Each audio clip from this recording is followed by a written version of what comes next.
Didilim na nga pero nagkaayaan pa kami na magpunta dito sa Kai Mall kasi meron kami mga kailangan bilhin. Dapat talaga kaming dalawa lang ni Athena pero sabi nga ni Daddy sama na siya. Total naman 8 PM pa ang alis niya. Pagpasok nga namin dito sa Kai Mall ay dumiretso na kami dito sa may EO kasi ito rin talaga yung dahilan kung bakit sumama na si Daddy kasi nga kailangan niya paayos yung eyeglass niya. Naupuan niya kasi sa trabaho mga mamis kaya nasira. Dapat talaga nung nakaraan pa kami pupunta dito pero dahil busy si Daddy eh hindi nga kami makapunta-punta. Pero ngayon dahil 8 PM pa yung alis ni Daddy, ito nga't nagpunta kami para mapaayos na niya. Saglit lang naman kami nagantay mga mamis kasi hindi naman ganun kalala yung sira ng eyeglasses niya. Maya-maya nga ito nga't nakuha na agad ni Daddy yung eyeglasses niya. Sobrang saya niya mga mamis kasi halos 1 linggo din or 2 linggo ata siyang hindi nakapag-eyeglasses.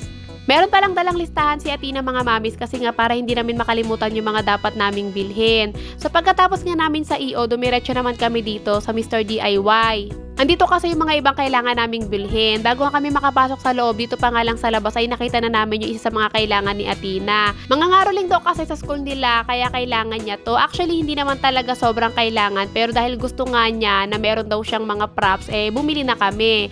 So meron kami nakita sa loob na may mga magaganda pa. Pinapipili ko siya, nahihirapan siya kung ito bang reindeer or itong may sombrero.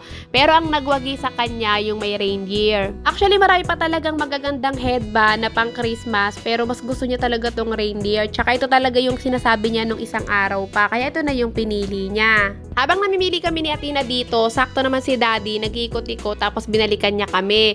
Buti na lang din pala sumama siya dito mga mamis kasi naalala niya na kailangan din pala niya ng mga props pang Christmas. Kasi nga meron siyang event sa mga susunod na araw at kailangan din nakapang Christmas attire sila. So gaya ni Athena kanina, nahihirapan din siyang mamili kung ano yung bibili niya. Pero ang ending na uwi siya dito sa may Santa Hat. Para nga daw mas simple lang. Pero mas okay na din to kasi mas mura to kumpara sa ibang mga pinagsusukat niya. Pagkatapos naman namin doon, dito naman kami magpunta kung saan nakalagay yung mga ballpen. Kasi si Athena, wala na naman siyang ballpen, naubos na naman. Nagtataka ako bakit napakabilis maubos ng ballpen niya. So tinanong ko siya, sabi niya, hinihiram daw kasi ng mga classmates niya. Tapos binabalik sa kanya, wala nang tinta. Kaya ang ginawa namin ng daddy niya, bumili na kami ng isang maramihan. Para kung sakaling maubos yung tinta ng isa, ay meron agad siyang pamalit. Tapos puro itim lang yung pinagbibili namin kasi marami siyang stocks ng blue at saka red doon sa bahay. Yung itim talaga yung mabilis maubos sa kanya. Pumili din pala kami ng mga flag kasi nga sira na yung flag ng aming heater. Flag lang naman kasi yung heater ayos pa kaya kailangan lang palitan yon and kaya naman na ni Daddy yon.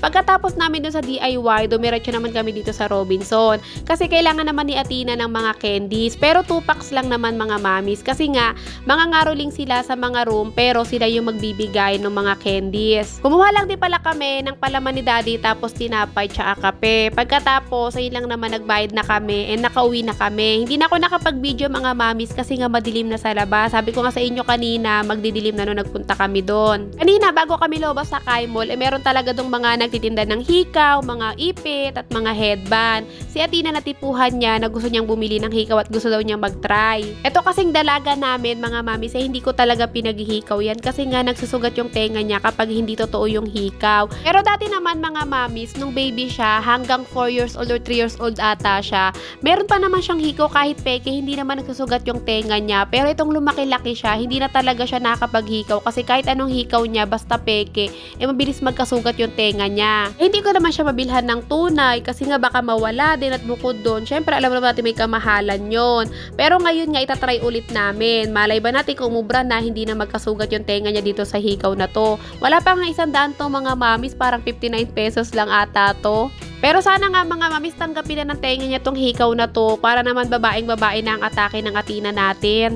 So kung nakita nyo naman, tuwang-tuwa siya at gustong-gusto niya yung hikaw na napili niya. So pagkatapos ko naman siyang hikawan, noong mga oras na to ay nakaalis na si Daddy. Kaya naman ako ito nagsimula ng mag-vacuum. Dito lang pala ako banda magbabacuum sa part ng aming dining kasi nga napansin ko napakarami na talagang agyo. Hindi lang kita sa video pero napakarami ng agyo dyan mga mamis. Doon lang naman ako sa part na yung nag-vacuum, mabilis lang din naman ako natapos. At pagkatapos sinasikaso ko naman itong mga binili nga namin kanina doon sa Kai Mall. Hindi muna dinala ni Daddy yung Santa Hat na nabili niya kasi nga kinabukasan pa naman niya gagamitin. Pero gagawin ko dito, ilalagay ko na nga to sa helmet niya para siguradong hindi makalimutan. Yung headband naman na nabili ni Athena, ipinalagay ko na nga dun sa bag niya para nga hindi niya makalimutan. At niwan na din pala ni Daddy itong panggastos para kinabukasan. Araw-araw pala mga mamis ang panggastos namin ay 300. 200 lang. Pero ngayon, gumastos kami ng lagpas 300 kasi nga bumili kami ng mga candies, pati na rin ng tinapay ni Daddy. Ito namang tinapay ni Daddy na to mga mamis, sumaabot yan ng 3 to 4 days. Tsaka hindi naman kasama sa budget namin yung tinapay kasi nga hindi naman kami araw-araw bumibili niyan. Bali, ang pinaka-budget lang talaga namin sarado ay 300. At yung matitira sa 300 na yun, ayun yung tinatabi ko. So, nagugulat kayo siguro na kung paano ko napagkakasya yung 300 sa maghapon. Hayaan yung mga mamis next time, gagawan ko ng vlog yon kung paano ko binabudget yung 300 araw-araw at paano ako nakapagtabi sa halagang 300. Alay niya mga mamis, makatulong sa inyo yung way ng pagbabudget na ginagawa ko sa araw-araw.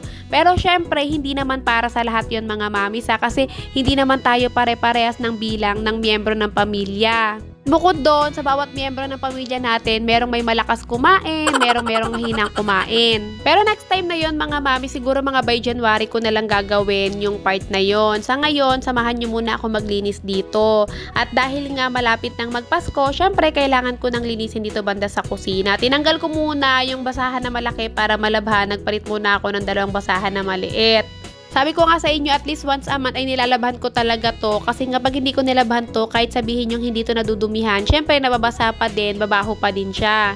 Etong basahan na to mga mamis, hindi naman talaga to mabigat. Pero para sa akin, mabigat to. Kaya naman, madali ako mapagod kapag ito yung nilalabhan ko. Hindi ko pala ginagamitan ng kahit anong klaseng pangkuskus to mga mamis. Kasi pag ginamitan ko to ng pangkuskus, maghihimulmul to. Kaya ang ginagawa ko, nilalagyan ko lang ng liquid soap at pagkatapos yung pa ako lang yung pinangkukuskus ko. Tsaka mabilis lang naman labhan yung gantong klaseng basahan mga mamis. Kasi yung pinakalikod naman neto ay goma na. Bukod doon, hindi mo na siya kailangan pigain. Kasi kapag nabanlawan mo na siya, patuluin mo lang at pagkatapos, maya-maya nga lang matutuyo na to. Hindi siya gaya ng ibang basahan na matagal matuyo. Pagkatapos kung laban yung basahan na yon, pinatulo ko lang saglit at pagkatapos nga, dinala ko na dito sa terrace para maisampay ko na. Saglit lang yan mga miss, matutuyo din agad yan. Sa mga nagtatanong mga miss kung saan ko nabili ay yung basahan na yan, sa Orange Shop ko nabili yan, i-search na lang floor mat, lalabas din naman agad yan. Meron din kulay red niyan. Tapos parang ang bili ko dito ay parang 249 or 239.